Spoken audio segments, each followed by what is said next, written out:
Welcome back to another MLB divisional preview for the upcoming season. Today I'll be looking at the NL West, but before getting into that, I'll be posting these divisional previews every other day, then I will post my season predictions, so make sure you subscribe so you don't miss a video. Last season, the worst team in the NL West was the Colorado Rockies at 59-103. During the offseason, they lost Brent Sutter and Chris Flexen, and they added Jacob Stallings, Sam Hilliard, Cal Quantrill, Dakota Hudson, Anthony Molina, and Jalen Beeks. I think they got slightly better this offseason, but I think the big factor for them to have a good season is how good Chris Bryant and Nolan Jones plays. Last season, Nolan Jones came in 4th place in NL Rookie of the Year voting. He batted .297 with a .398 on base and a .542 slugging, and had a .138 OPS plus. He hit 22 doubles, 4 triples, and 20 home runs, while also having 20 stolen bases. And he is still only 25 years old. And Chris Bryant is entering his 3rd season with the Rockies. Through his first 2 seasons, he has only played in 122 games. Last season, he only played in 80 games and batted .233 with a .313 on base and a .367 slugging,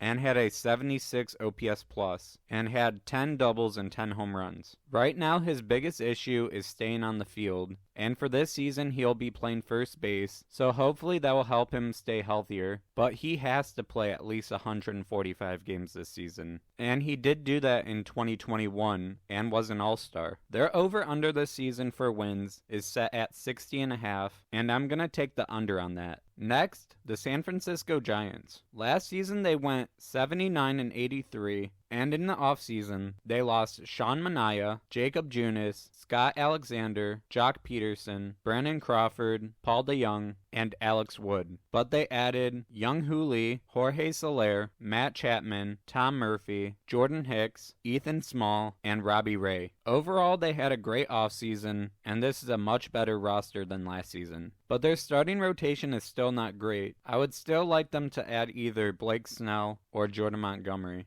And Robbie Ray is going to miss a few months of the regular season because he is still recovering from Tommy John surgery that he had in May of 2023. Their over-under for this season is set at 81.5, and I'm going to take the over. Next, the San Diego Padres. They ended 2023 with a record of 82-80, and during the offseason, they traded away Juan Soto and Trent Grisham, while also losing Josh Hader, Blake Snell, Seth Lugo, Michael Wacha, Gary Sanchez, Nick Martinez, Luis Garcia, Matt Carpenter, and Scott Barlow. But they added Michael King, Yuki Matsui, Enyel De Los Santos, Wandy Peralta, Woo Suk Go, Luis Patino, Randy Vasquez, Kyle Higashioka, and Cal Mitchell. But this team was so disappointing last year, and they also lost 3 huge players, with Soto, Hader, and Snell. Juan Soto played all 162 games last season, led the league in walks, and hit 32 doubles and 35 home runs. Josh Hader had a 1.28 ERA, 33 saves, and was an all-star. And Blake Snell won Cy Young last season, and he pitched 180 innings and had a 1.25 ERA and had 234 strikeouts. But this team still has some great players, with Manny Machado, Fernando Tatis Jr., Xander Bogaerts, and Ha-Sung Kim. But they did add some great pieces to their bullpen, with Enyel De Los Santos that they got from Cleveland by trading away Scott Barlow. In 65 2/3 innings, he had a 3.29 ERA, a 1.1 WHIP, and 62 strikeouts. And Yuki Matsui is one of the best Japanese closers. Last season, he had 33 saves, a 1.57 ERA,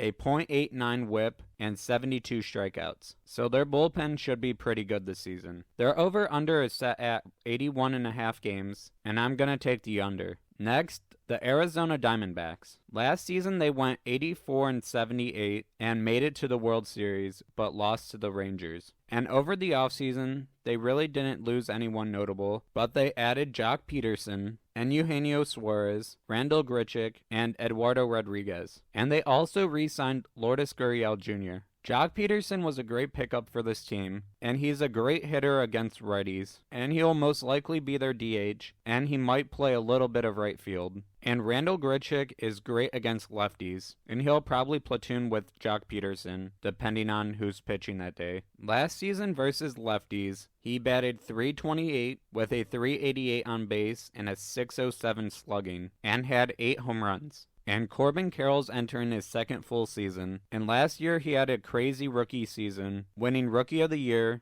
being an All-Star, and coming 5th in MVP voting. He batted .285 with a .362 on base and a .506 slugging, while having 30 doubles, 10 triples, 25 home runs, and 54 stolen bases. And that was all at the age of 22. Their over-under for this season is set at 83.5 games, and I'm taking the over. Finally, the Los Angeles Dodgers. They ended last season with a record of 162. During the offseason, they lost Shelby Miller, Lance Lynn, Ahmed Rosario, and David Peralta, but they added Shohei Ohtani, Yoshinobu Yamamoto, Teoscar Hernandez, Tyler Glasnow, and James Paxton. They had by far the best offseason out of any team, and this lineup is stacked. Their top 3 hitters in their order have all won MVP, and their starting rotation is crazy, with Yamamoto, Tyler Glasnow, Bobby Miller, James Paxton, and Emmett Sheehan. And they're also going to get back Walker Buehler and Clayton Kershaw later in the year. And their over-under for the season is 103.5, and I'm going to take the over. And if this team stays healthy, I could see them putting up over 110 wins. Thank you so much for watching. If you enjoyed this video, please leave a like and subscribe. Goodbye.